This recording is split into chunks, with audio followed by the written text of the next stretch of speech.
Olá, comunidade da TV 247, para vocês, muito boa tarde, para mim, boa noite, ou para quem for assistir em outro horário, essa live, essa transmissão aqui, um olá e seja bem-vindo. Nós estamos nessa empreitada aqui, quase todos os nossos domingos, aqui, final de tarde, no Brasil, dialogar um pouco mais com o pensamento marxista, comunista, pois que a ideia é de mais à esquerda. Então, apresentar, digamos, os fundamentos do que é o marxismo, do que é o comunismo, do que é o socialismo, mas também fazer um papel de resgate histórico de grandes figuras, grandes personagens importantes do movimento comunista do século XX no Brasil, especialmente, para que nós possamos nos inspirarmos também nas suas atividades, nas suas formulações e interpretarmos o Brasil e não só interpretarmos, também transformá-lo.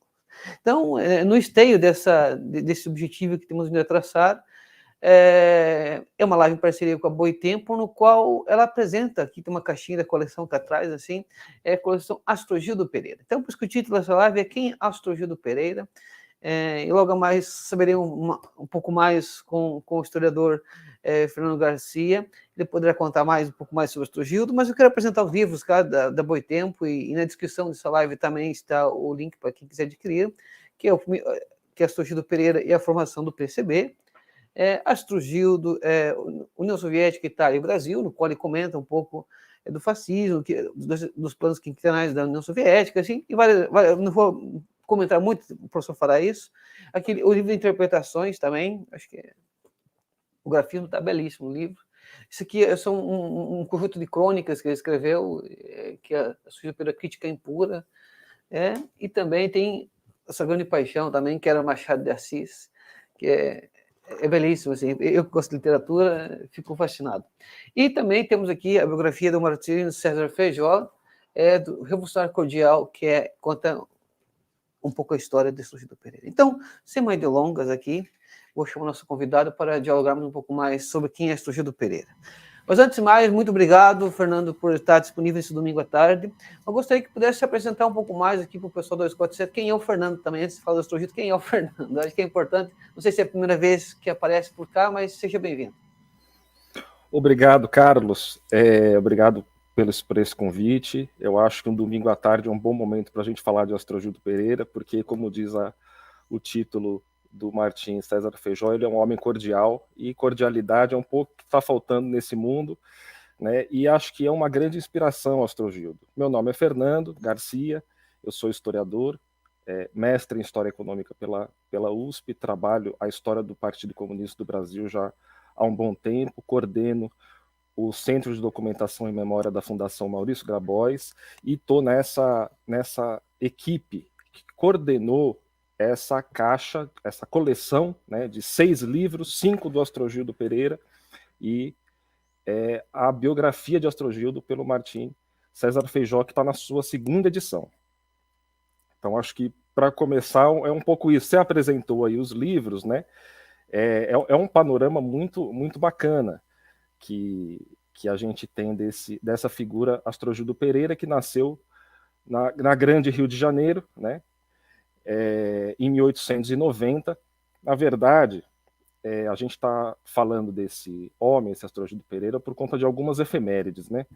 A principal delas é que ele foi fundador do Partido Comunista do Brasil em 1922, mas ele tem ligações diretas com a comemoração do bicentenário da independência, com o modernismo, né? Então é uma figura que é muito especial, um brasileiro muito especial. Nasceu ali em 1890, é de uma família de comerciantes de fruta, né? Então ele foi, além de agitador político, publicista, né, nas palavras que ele dizia, propagandista do comunismo, organizador, dirigente da Internacional Comunista, articulador dos intelectuais progressistas do Brasil. Ele também foi quitandeiro, né? Então, eu acho que é uma figura assim, bastante interessante para a gente tratar. Estudou em colégios católicos ali em Niterói, em Rio Bonito, né, que é a cidade que ele nasceu, depois em Niterói, e se viu ali numa situação muito difícil com aquela opressão católica que as crianças tinham ali nas escolas, muito bem retratado pelo Raul Pompeia no Ateneu, né? Um pouco isso é que acontecia naquelas escolas, e ele foi se se rebelando contra isso, né? Então ele gostava muito de ler, já tinha, aos 16 anos, já tinha lido boa parte do que se chama literatura brasileira aí do romantismo, naturalismo, realismo, né? Uma figura muito, um leitor muito ávido, né? Frequentador de biblioteca, tinha uma biblioteca muito imponente na casa dele, mesmo leitor de jornais, né?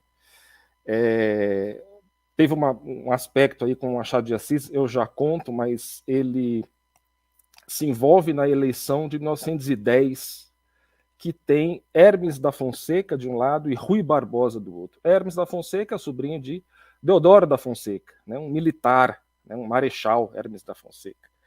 E o Rui Barbosa, um bacharel do direito, né, um homem. Então, a eleição se colocou, muito engraçado a gente falar isso nessa semana aqui, mas aquela eleição se colocou como mais ou menos um militarismo contra um civilismo, né? E Astrogildo se engajou na campanha de Rui Barbosa, né? Pelo civilismo, né? Nessa lógica do civilismo. Mas Rui Barbosa perdeu, e isso foi um baque muito grande para aquele garoto de 20 anos, que era o militante, o ainda proto-militante Astrogildo Pereira, né? Então, algumas dessas curiosidades dessa infância dele, né? Agora eu consegui. Eu acho que é interessante pontuar isso, do seu civilismo, do seu barbosismo, depois ele vai abandonar esse artigo do barbosismo, não sei, pelo menos do que eu li. Na verdade, não consegui ler tudo, né? É impossível ler tudo isso em pouco tempo. Algumas coisas eu já tinha lido anteriormente, mas eu queria colocar a questão que eu acho que me chama a atenção, e aí eu sei que é uma polêmica dos historiadores, que, no fundo, o Astrogildo vai fazer parte do movimento do anarcossindicalismo, esse processo de luta das grandes greves de 17 até 19, se pudesse retratar um pouco como que ele vai se vincular a esse processo, porque ele vem para a Europa, se não estou enganado, em 1911, se puder retratar um pouco disso, essa aproximação dele. Ele com esse baque da eleição, né, ele fica meio chateado, né, e começa a ter contatos com o anarquismo, né? Inclusive, o pai dele foi para o Rio de Janeiro e trouxe alguns panfletos, um jornal anarquista, alguma coisa assim. Esse garoto, já há 21 anos, ele leu aquilo e ficou encantado com aquilo, né? E um pouco antes, ou um pouco depois disso, ele vai para a Europa numa viagem de aventuras, né? Uma viagem romântica de aventuras, né? O romantismo político, e acaba o dinheiro dele, ele compra muito livro, não consegue fazer as contas direito disso, e a embaixada tem que mandar ele de volta. Né? Então, meio frustrado, né? Mas ele volta e já com essas ideias anarquistas, né? Isso a gente está em 1911, ele tem 21 anos. Logo depois vai acontecer o segundo Congresso Operário Brasileiro. O primeiro foi em 1906, né? Que organizou ali começou a organizar o movimento operário brasileiro, e é nesse momento que tem, a partir desse momento que tem, em 1906, a hegemonia dos anarquistas no movimento sindical, né? É uma hegemonia. A partir daí, antes não era, antes era de socialistas, né?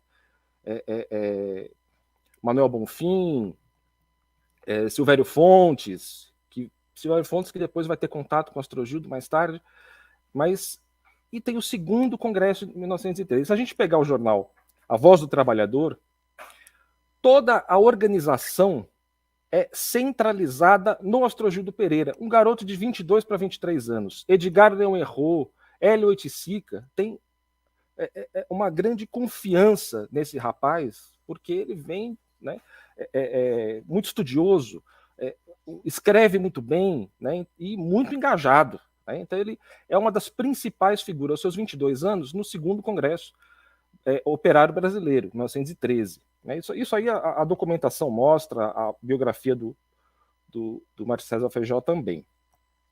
E ele vai crescendo nesse movimento, né? Ele ainda com muita estrada para queimar, ele vai crescendo e chega em 17. Ele não está em São Paulo, onde foi o principal foco mas ele está em contato com Edgar Leão Errou, que está em São Paulo, né? Ele tenta organizar coisas a greve no Rio de Janeiro, mas o desenvolvimento industrial e da formação do operariado do São Paulo e Rio de Janeiro estão em compassos diferentes, então é mais difícil lá, né? Mas ele começa a olhar, já em abril de 17, portanto 3 meses antes da greve, que aconteceu em julho, ele começa a olhar para muito leitor em francês, né, em espanhol, ele recebe muitos jornais internacionais, ele começa a ver um fenômeno no leste europeu, né, um fenômeno na Rússia, que tinha acabado de acabar com o czarismo. Astrogildo já tem uma opinião sobre aquilo, né, em 17. Quando chega julho, quando chega agosto, ele já está escrevendo sobre isso. Ele está praticamente, diz o Zé Luiz Del Roio, que é um dos principais estudiosos de Astrogildo no Brasil, entre Marli Viana, né, o próprio Zé Luiz Del Roio, Marcos Del Roio e outros tantos. O Zé Luiz Del Roio diz que ele está antecipando o próprio Lenin, né, num texto de setembro de 17. Então ele está olhando aquilo e vale a pena ler esse texto. Esse texto ele está no Formação do PCB. Essa síntese ele já está sendo colocada ali. Esse livro mesmo, né? Esse livro que dos livros do Astrogildo é o que teve mais edições. Eu acho que essa é a 7ª, 8ª, alguma coisa nesse sentido. Inclusive fora do Brasil teve edição em Portugal. Aqui em Portugal, para Prelo. A minha edição é essa. Legal. Não, tem várias outras, mas essa aí é marcante, a da Prelo, é isso mesmo. Então, ele já está antecipando isso. Quando estoura a Revolução de Outubro, né, o Astrogildo talvez seja o primeiro, né, que começa a fazer uma viragem política muito importante. O Zé Paulo Neto fala um pouco sobre isso. Eu gosto muito desse assunto. Eu acho que é preciso estudar mais essa viragem. Ele vai fazer com que aqueles anarquistas, anarcossindicalistas, bakuninistas e outros istas dessa corrente do anarquismo possa se engajar em torno da Revolução Russa, né? Eles vão se chamar maximalista, bolchevistas, né? Então tem vários desse nome. E ele começa a fazer essa viragem. Em final de 18, Astrogildo e mais alguns companheiros, ainda anarquistas, né? Mas eles querem fazer como foi feito em São Petersburgo, né? Petrogrado, eles querem fazer e tentam tomar o Palácio do Catete, final de 18. São todos presos, né? Astrogildo fica preso durante algumas semanas, alguns meses. E é engraçado porque ele escreve da cadeia, né? E todo esse período aqui ele está escrevendo. Ele escreve em jornais anarquistas de vários estados brasileiros, né? Do Rio Grande do Sul ao Amazonas ele escreve, muito concentrado em São Paulo, muito concentrado no Rio de Janeiro, mas ele escreve centenas de artigos durante esse período, né? E ele tem um senso de humor muito grande, o Astrogildo. Ele tem um jornal que ele escreve, como é que chama o jornal mesmo? Crônica Subversiva, que ele escreve em 18. Ele escreve todos os textos de jornais, ele diagrama, ele imprime e ele distribui. Ele manda a carta, né, e faz o debate com quem mandou a carta. Usa diversos pseudônimos, né, e tem essa coisa do jornalista anarquista, do jornalista ligado ao movimento sindical, né? Ele escreve, ele faz debate nos artigos dele entre os pseudônimos dele mesmo, um interessantíssimo de 1915 sobre o carnaval, né? Depois ele vai mudar completamente a opinião dele sobre o carnaval, que ele está achando que é o golpe do povo, né? Que ele vê aquela massa que poderia estar lutando, mas não está lutando, né? Então, a gente pode, através desses artigos e desses textos que foram publicados nessa coleção, ver uma modificação, uma evolução no pensamento de Astrogildo Pereira, né? Então, chega em 18, ele é preso, e ele vai se aproximando do que está acontecendo ainda na Rússia soviética, na Rússia revolucionária, né? E vai cada vez mais se apropriando daquelas ideias, vai ler Marx, né? Vai ler Engels, vai ler Lenin, vai ler Trotsky, vai ler diversos dos revolucionários que estão à frente da própria... Vai ler os mencheviques, os bolcheviques, vai se colocar mais a par do que está acontecendo ali, né? Isso é uma coisa bem bacana, e que ele vai puxando gente, várias pessoas, né, para essas ideias. Isso deixou o Hélio Oiticica, por exemplo, muito nervoso, muito bravo, né, porque ele não percebeu a tempo que o Astrojudo estava fazendo isso. E o Hélio Oiticica ele vai morrer em 1956. Tem um texto dele, meses antes de morrer, no ano de 56, que ele fala sobre isso, e ele fala assim, você vê que é um texto pesado, que ele está ali muito bravo com o Astrogildo Pereira. Ele fala que o Astrogildo fazia cavilação manhosa com os operários, né, para que saíssem do anarquismo e começassem a chegar ao bolchevismo, que aderissem ao bolchevismo, né? Então, e com vários grupos de pessoas que estão na mesma situação de aderir àquela nova ideologia, muitas cartas, né? São artigos e cartas. Existe um texto do Astrogildo que ele mostra como é que funcionava o dia dele. Então, de manhã, ele lia e escrevia. À tarde, ele ele despachava, ele conversava com os companheiros, ele fazia a militância mais tete a tete, né? Visitava sindicato, e à noite ele conversava com os operários, né? Então, mais ou menos, esse era o dia do Astrogildo, ele deixou isso documentado. Então, ele vai conversando através de cartas com vários revolucionários que, como ele, estão querendo chegar ao comunismo, ao bolchevismo, a se aliar àquela revolução russa, né? E a orientação que vai chegando através de Uruguai e Argentina é que se formassem, durante o ano de 1921, grupos comunistas pelo país, que esses grupos comunistas, num determinado momento, faria um congresso e que se fundaria o Partido Comunista no Brasil, né?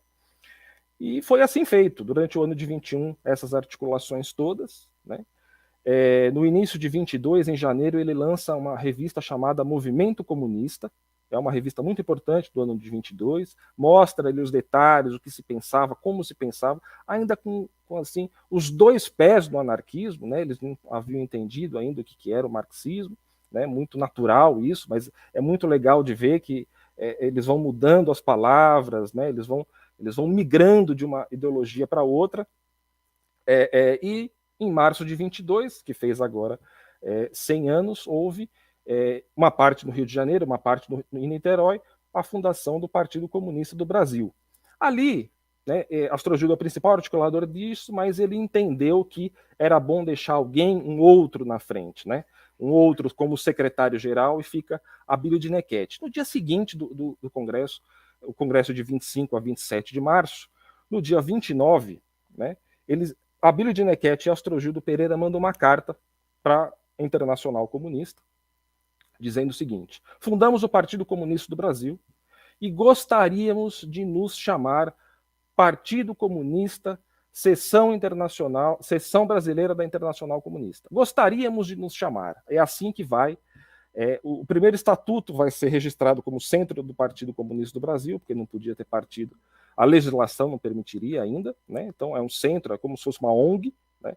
Mas eles mandam para lá porque eles não foram aceitos ainda pela Internacional, né? E a Internacional não deixaria que eles se chamassem uma coisa que ela própria não aceitasse. Então tem isso daí. Mas esse tempo todo, por exemplo, em 23, a morte do Rui Barbosa, Astrogildo, da infância, pegando lá da infância, ele está lendo literatura. Você falou que gosta aí no começo, gosta de literatura. Astrogildo também adorava literatura, né? Lia muito o Rui Barbosa, porque ele teve aquela coisa da campanha civilista, faz inclusive um texto bonito sobre a morte do Rui Barbosa, e passa os anos 20 não demonstrando muito que está lendo literatura através de seus textos, mas está lendo. Depois, na década seguinte, é que ele vai mostrar mais isso.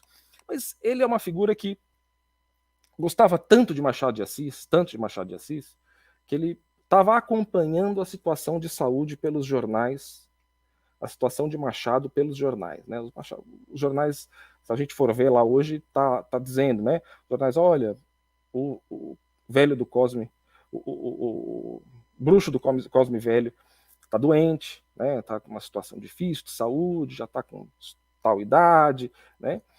Ele fica mal. Ele mora em Niterói e tem um dia que parece que pode ser que o Machado de Assis vai falecer.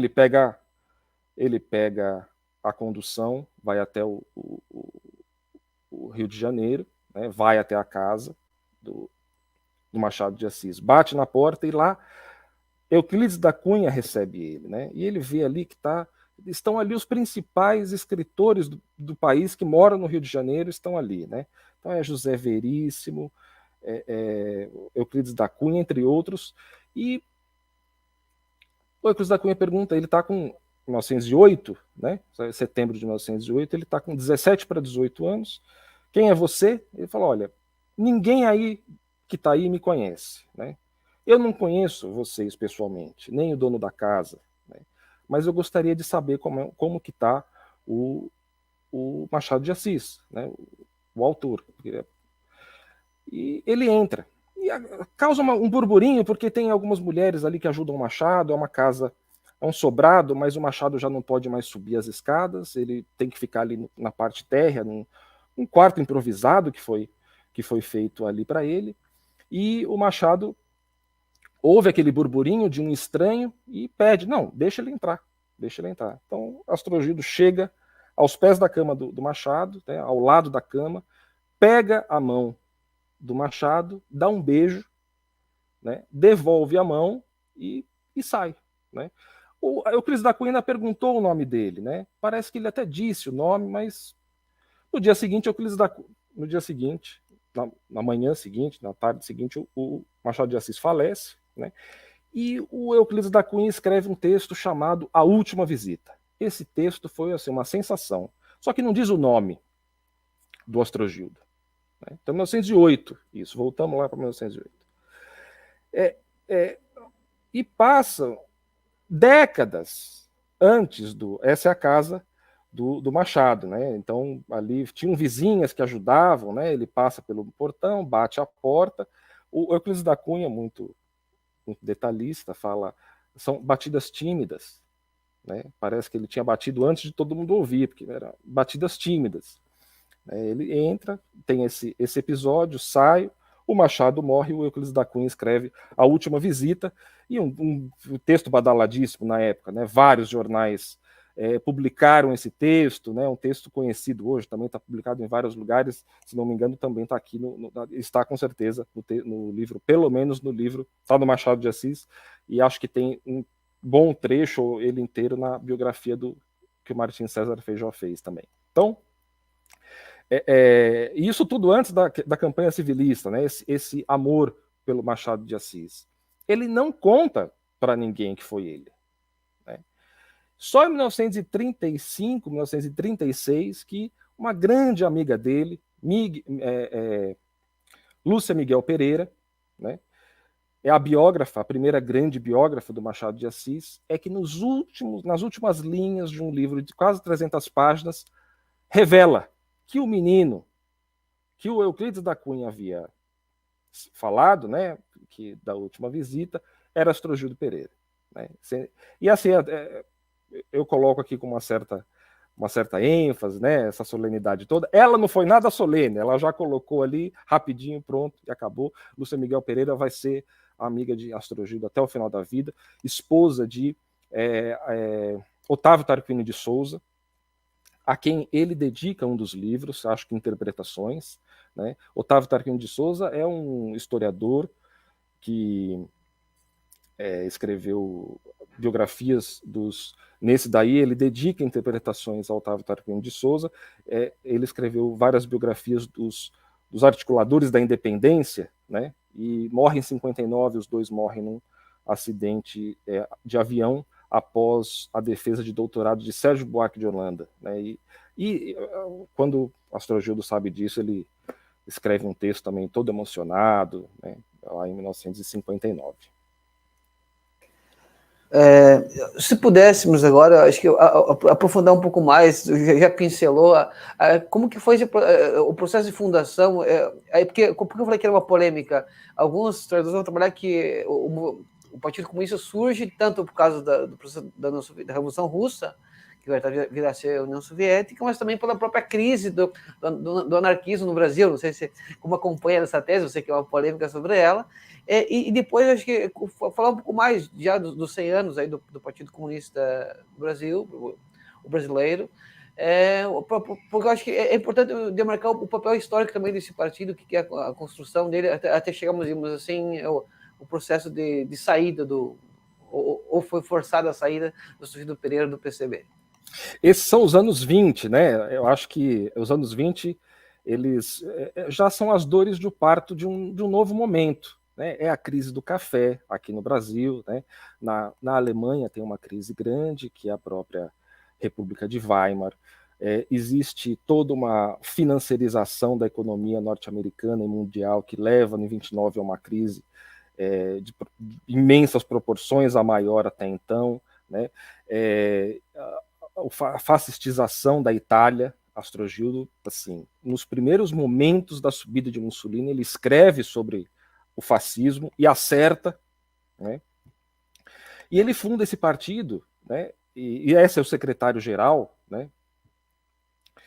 Em 1922, e o ano de 22 é um ano muito rico, porque já existe a revista Movimento Comunista, existe a passagem de militantes, grupos inteiros, o convencimento desses anarquistas para os quadros comunistas. O Congresso de Fundação é um congresso que tem 9 pessoas, né? Existe aí uma diferença de dados com relação a quantos comunistas existiam, quantos partidários desses grupos comunistas que viram o Partido Comunista nesse ano de 22, entre 70 e 120, mas é um número assim, não é nem muito menos que isso e nem muito mais que isso, né? É esse número de pouquíssimas pessoas e que durante o ano de 22 vai começar a ganhar muitos quadros, um deles, Otávio Brandão, né, que em agosto, setembro, adere ao PCB, ao Partido Comunista, né? Logo em 23 existe uma aliança com setores do sindicalismo mais não tão radicais como eles, mas a fim de fazer uma grande frente contra as possibilidades. Essa foto é a foto dos fundadores. O Astrogildo, ele está em pé, e quem olha da esquerda para a direita vai encontrar ele na terceira posição, né? Então essa figura mesmo é o Astrogildo, né? O Abílio de Nequete é o sentado no meio, né, de origem árabe. Tem um outro o Manuel Sendon, que é de origem espanhola, o único que não é anarquista, de origem anarquista, né? Então, são essas figuras que eu gosto muito dessa foto, porque ela está completa, e a gente vê que são calças puídas, botas puídas, apesar de estarem de terno e gravata, né? São operários e intelectuais ao mesmo tempo. Eles têm uma vida muito difícil, muito humilde, as roupas rotas, né? Mas de alguma forma mostram uma certa imponência na sua como se colocam, né? Só existe essa foto desse momento, né? Não se sabe quem é o fotógrafo, né? Provavelmente já foi em Niterói essa foto, na casa de uma das tias de Astrogildo Pereira, que no final do congresso todos foram cantar o hino da Internacional, e o Astrogildo canta embaixo para que as minhas tias não saibam do que se trata essa nossa reunião aqui, né? Então, são as historietas que ficam em torno da fundação do Partido Comunista, né? Em 1924, com a Revolução que acontece em São Paulo, uma grande rebelião em São Paulo, nesse momento o Otávio Brandão já está escrevendo sobre o que significa essa rebelião, o que seriam as consequências da luta entre os imperialismos da Inglaterra com o imperialismo americano, que seria o agrarismo contra o industrialismo, uma tentativa completamente inovadora de análise da história do Brasil, independente se ela está certa ou está errada, né?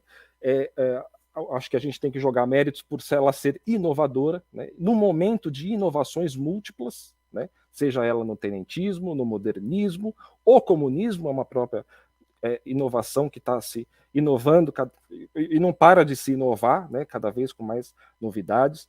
E 24 por conta dessa Revolução de Julho, fica difícil ali a formação, a continuação do crescimento do Partido Comunista. Em 1925, já de outra forma, em maio, no 1º de maio, existe a fundação do jornal A Classe Operária, né, um jornal também que vai fazer 100 anos, o jornal A Classe Operária, um jornal que saiu a sua primeira fase em 12 números, quase que diários, né, a polícia arrebentou com tudo, em julho. Mas teve alguns dias que foram diários, outros não, né? Mas um jornal ainda que, olhando, a gente vê que tem ainda muito do anarquismo, né? Em 1926, 27, já tem eleições, eles já fizeram o BOC, o Bloco Operário Camponês, né? Eles atuam nas eleições burguesas, né? Então, são inovações, uma atrás da outra. É muito difícil a gente dizer que eles acertaram ou erraram, mas eles estavam tentando, né? Então, atuar na eleição burguesa é uma inovação, porque setores do anarquismo, que eles estavam vinculados ainda, né, achavam isso um absurdo, né? Eles estão tentando, né? Tá tateando, né? Julgar esses momentos é muito... Pode ser até cruel, porque a gente tem que ver a massa de criatividade que esse pessoal tinha, né? Em 28, eles elegem, né, 2 intendentes que são vereadores, é o Minervino de Oliveira, uma figura fantástica, né, o Otávio Brandão. Então, eles já estão atuando, e assim, com muito jornal, né, atuando em muito jornal, o Jornal Classe Operária, que em 25 foi colocado na ilegalidade, volta em 1928, e assim, de 28 até 53, ele tem assim uma coisa, muitas edições, né? São centenas de edições, lógico, com dificuldades no Estado Novo, né? Em alguns outros momentos, mas é um jornal muito vivaz, né? Organiza a Juventude Comunista, é um tema que eu adoro, meu mestrado foi sobre isso, organiza a Juventude Comunista, já em 24 se fala nisso, em 22 no Estatuto se fala que vai ter uma Juventude Comunista, e coloca, por exemplo, não só os operários na arena política, mas os jovens operários na arena política também, né? Então, e isso foi Astrogildo, isso é pensado pelo Astrogildo, né? Em 25 ainda tem o segundo congresso, 22 o primeiro, 25 o segundo, e no Réveillon, de 28 para 29, olha, bando de maluco, hoje não seria impossível pensar um negócio desse, mas no Réveillon de 28 para 29, o terceiro congresso. Então, isso tudo o secretário-geral é o Astrogildo Pereira, né? Então, a gente vê que é um momento de muita... Acho que o Partido Comunista, nesse momento, fervilha, assim como a cabeça do Astrogildo fervilha, né? A gente estabelece o Partido Comunista estabelece sua relação com o mundo inteiro através da Internacional Comunista. Isso é um capítulo à parte, né? O próprio Astrogildo, né, vai ser um dos integrantes da Internacional Comunista, e aqui eu acho que, se eu falei lá atrás que uma das coisas mais importantes é o Astrogildo fazer essa passagem do anarquismo para o comunismo, esse mesmo entendimento leva ele a um raciocínio do seguinte: olha, já foi tentado se fazer vários partidos socialistas no Brasil, nenhum deu certo. E o Astrogildo achava que era o seguinte, eu acho que ele tem muita razão nisso, só vai ser possível com uma classe operária pequena do jeito que era do Brasil, e com uma classe dominante tão feroz como é a brasileira, só vai ser possível se houver entre esse partido uma relação com outros partidos de outros países, né? Por isso que tem um episódio que, em 22, é feito meio que às pressas esse congresso de 22, para que logo se entrasse na pauta a aprovação do Partido Comunista do Brasil como seção brasileira da Internacional Comunista, no Congresso da Internacional Comunista, que ia acontecer em setembro, né? Então, não tinha dinheiro, então se mandou uma figura lá, que é o Antônio Canelas, que estava em Paris, né, mandou para Moscou para participar do Congresso. O Canelas, um anarquista, né? Hoje eu leio os textos do Canelas e assim, vejo ele com muita coragem, ele é um homem assim, um rapaz, muito corajoso, muito criativo, mas também não conseguiu pegar todas as informações que o Astrogildo já havia pego, né? E entra em discussões terríveis sobre maçonaria, sobre a natureza da classe operária, a participação de anarquistas dentro do Partido Comunista, inclusive com Trotsky, né? Ele enfiou o dedo na cara do Trotsky, né? Tem toda uma história em torno disso, e isso poderia ter colocado a relação da Internacional com o partido recém-criado numa situação muito difícil, a ponto de aquela relação que o Astrogildo colocava entre o Partido Brasileiro e a Internacional, as relações internacionais, como em xeque. E isso poderia fazer com que acontecesse acontecesse com esse partido recém-criado o que aconteceu com os outros partidos socialistas, né? Então, o Astrogildo fica muito enfurecido com o Antônio Canelas. O Antônio Canelas é expulso. Tem todo um processo de ele se defender, e ele não se defende, ele escreve por fora, e ele é expulso, né? É uma das poucas vezes, estou falando isso aqui tudo para caracterizar ainda o Astrogildo, mas uma das poucas vezes que se vê, acho que talvez a única vez que se vê o Astrogildo enfurecido. O texto do Astrogildo contra o Canelas é um cadáver, ele fala que é um cadáver ao sol, tem até um livro com esse título, mas diz que é um cadáver ao sol, né? Palavras tão pesadas foram pouco usadas por esse revolucionário cordial. Eu queria colocar uma questão que eu acho que por nós caminharmos, o encontro do Astrogildo com o Prestes, acho que seria interessante abordar isso, porque talvez isso vai ser um ponto de divisão aí na história dele com o PCB, dos anos 30 até 45. Essa coisa das inovações e de ir tateando possibilidades, né, muito característico dele.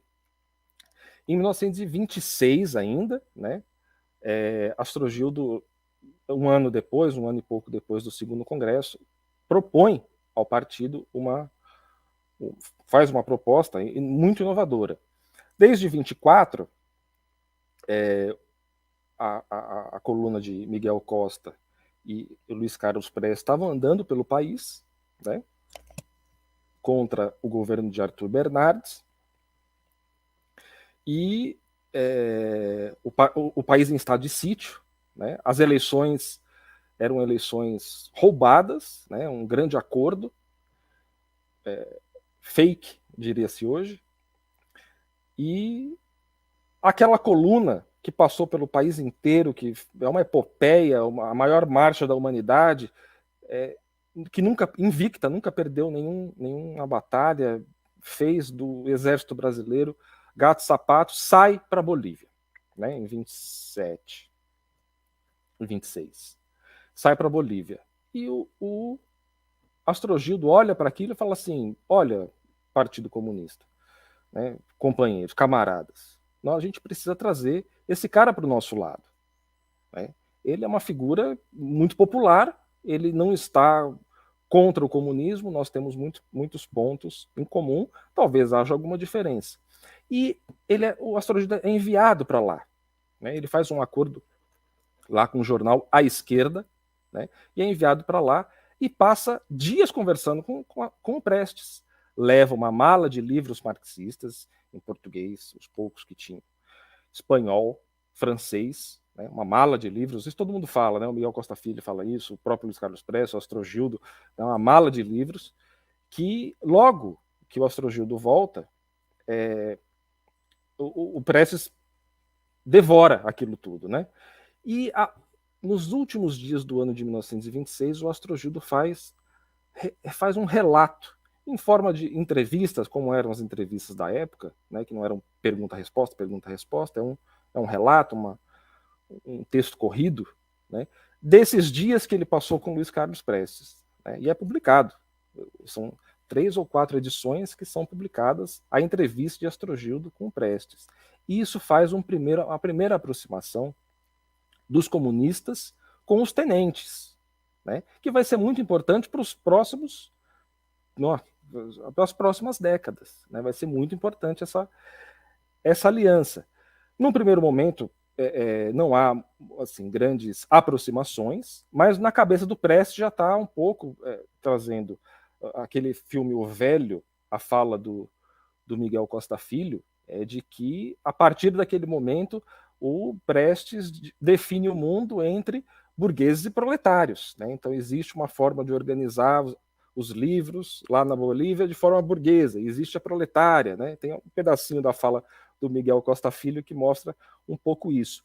Mas, no mundo inteiro, né, há uma virada muito grande, tem a crise de 29, tem o fortalecimento do fascismo na Itália, logo depois já vai ter uma crise da República de Weimar e logo sobe Hitler ao poder, né? E existe uma grande virada também no movimento comunista internacional, onde se precisa radicalizar alguns, na opinião deles, radicalizar alguns pontos da atividade revolucionária, e o Astrogildo, por diversos momentos, eu acho que a gente não tem tempo para detalhar isso daqui, mas por diversos aspectos ele é colocado de escanteio, né? Ao ponto de ser expulso do partido em 1930.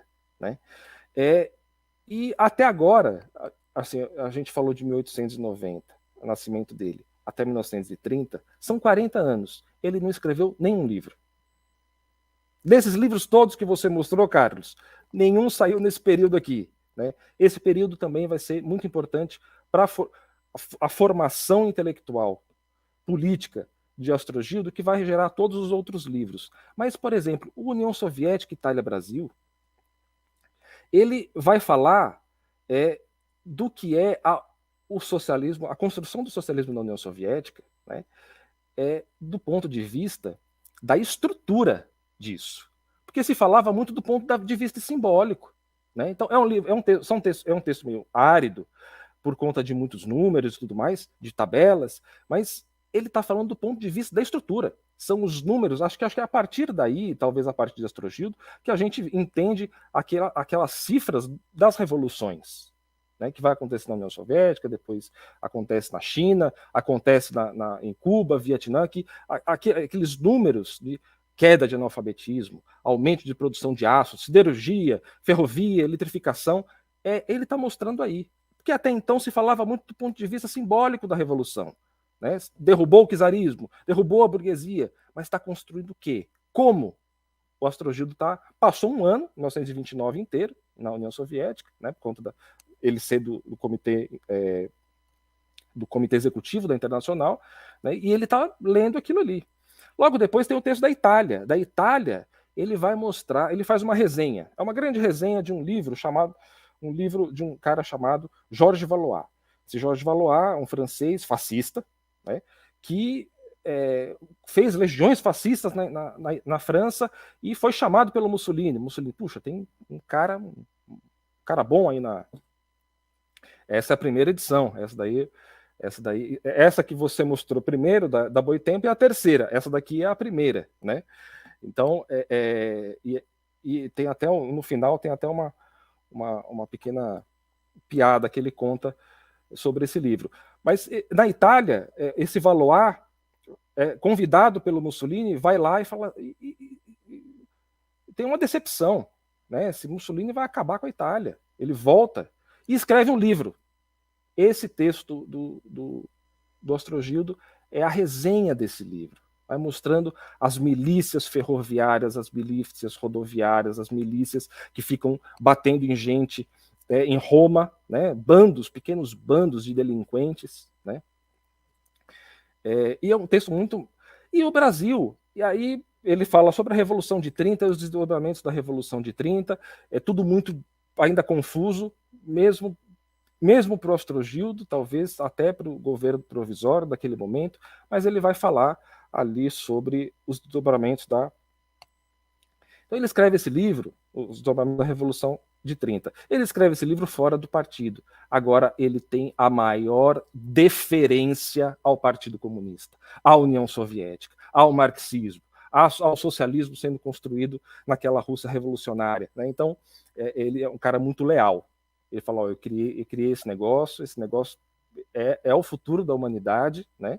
E eu, não por uma questão pessoal, Mas ele, no final do livro, fala o seguinte, eles são textos de de 29 até 33, com um pouquinho de 34, e ele está de 33 a 35, ele está correndo atrás de alguém para editar. Ninguém edita esse livro, ninguém quer editar esse livro, enrolam ele, né? E aí ele paga do bolso e fala, olha, eu só posso pagar 180, uma edição de 180 exemplares, e com certeza estou aqui fazendo uma raridade, né? Porque pouca gente vai ter, então vai ser uma raridade, e eu fico com a vaidade de ser autor de uma grande raridade. Olha, Fernando, acho que já deu um grande panorama, já andamos quase nossa 1 hora aqui de programa em cima dessa parte mais substancial, que é basicamente dos anos 20 e 30. Para nós avançarmos um pouco, o que poder abordar, acho que o papel da literatura, né? Eu falei, eu gosto muito de literatura, a vida acadêmica nos tolhe muito parte do tempo para ler. A demanda é muito grande, que acabamos por não ter tempo para ler literatura.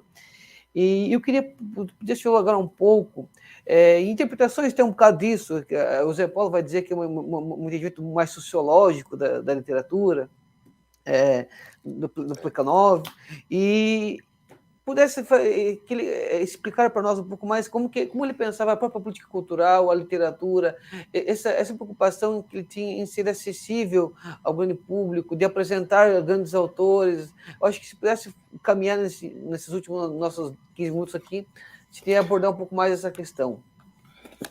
O Interpretações, Carlos, é um livro ainda de 1944, né? Ele volta ao partido só em 45. Então é um livro escrito, lançado, publicado, ainda fora do partido. É o segundo livro dele, né? E depois, só em 59, que ele vai lançar Machado de Assis, em 62, o Formação do PCB, por conta dos 40 anos do Partido Comunista, e em 63, por conta de uma pressão muito grande da editora Civilização Brasileira, ele faz o Críticas em Pura. Que são textos que ele foi escrevendo, ele escrevia e reescrevia muita coisa, né? Ele gostava do fazer do texto, né? Tanto é que Astrogildo tinha muita Crítica Impura.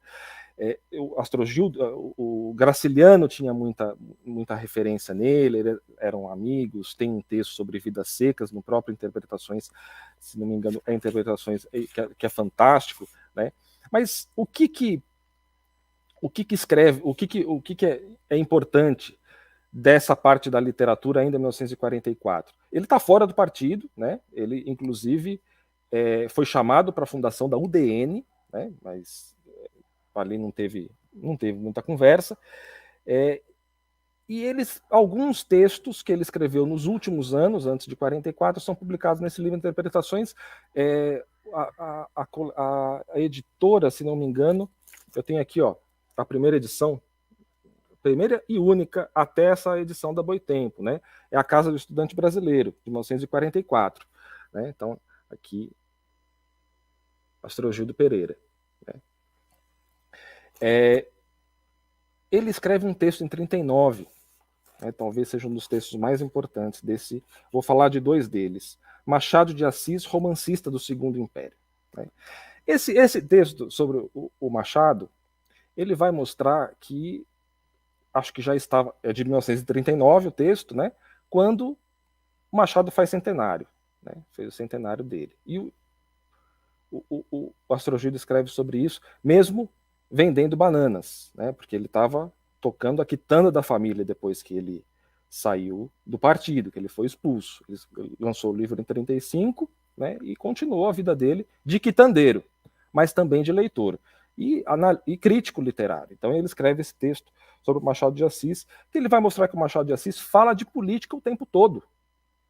É isso que ele vai dizer. Então ele vai falar aqui, o Machado de Assis tem referências importantes sobre a Guerra do Paraguai, que tem sobre a abolição, sobre os escravos, sobre a escravidão, né? Que não são personagens protagonistas, mas são personagens secundários de extrema importância, né? Que a abolição e a república, ele fala sobre a república e suas crônicas, seus contos e seus romances, né? Sobre o encilhamento, sobre a revolta da Armada, sobre o problema os problemas da Primeira República, né? Ele está falando sobre tudo isso, né? Então, é um autor que fala sobre os aspectos políticos mais importantes de todo o Segundo Reinado, né? E início da República, apesar de se chamar romancista do Segundo Reinado.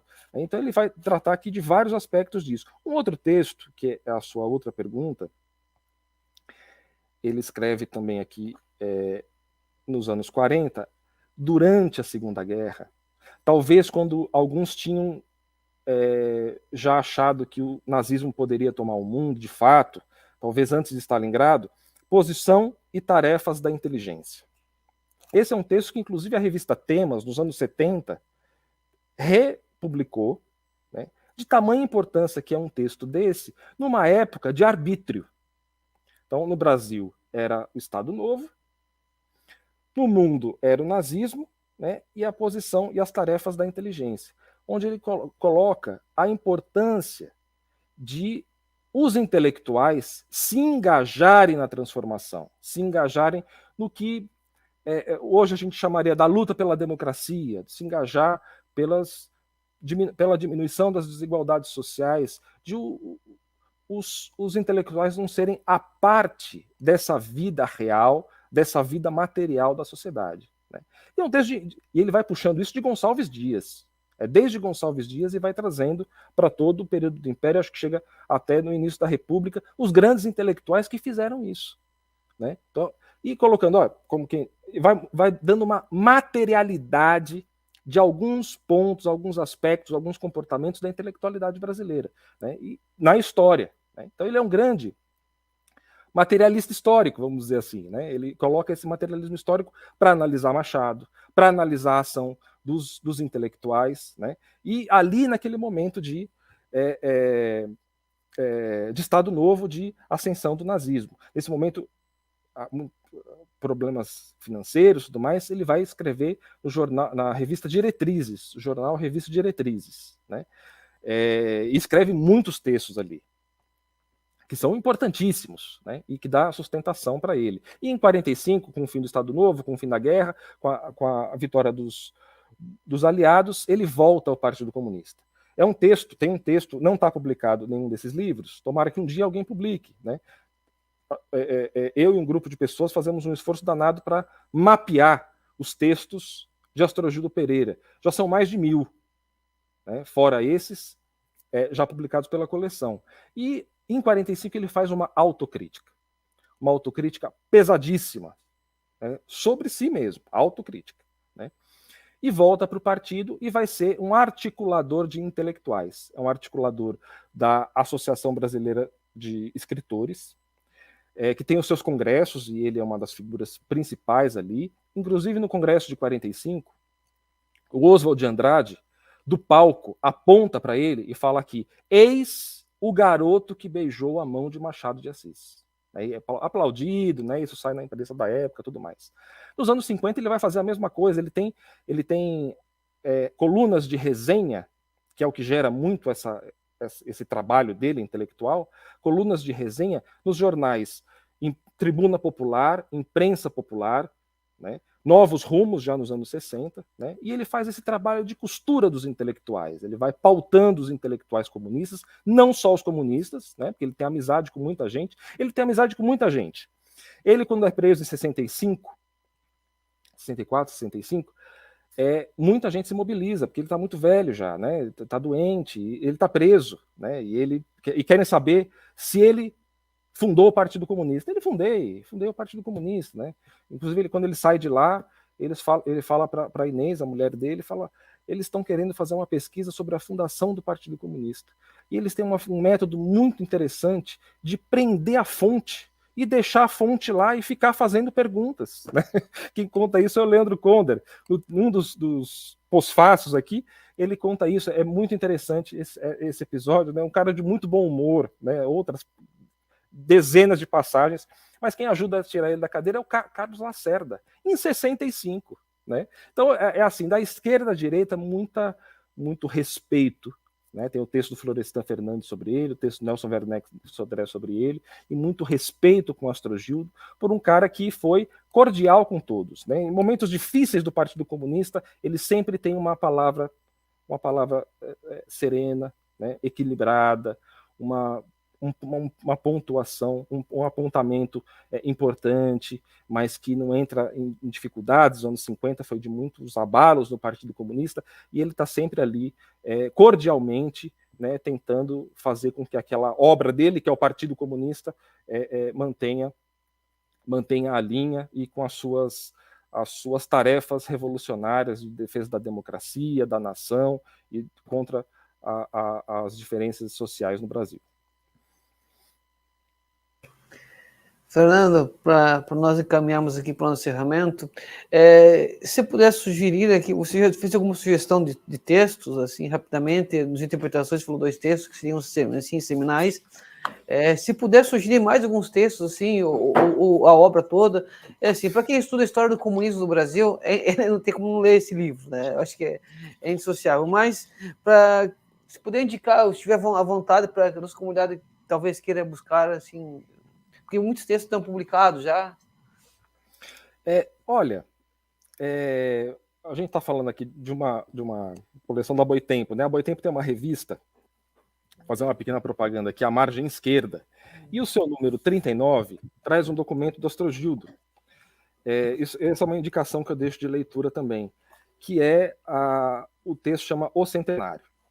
O Centenário ele lançou na revista Movimento Comunista de setembro de 1922. Né?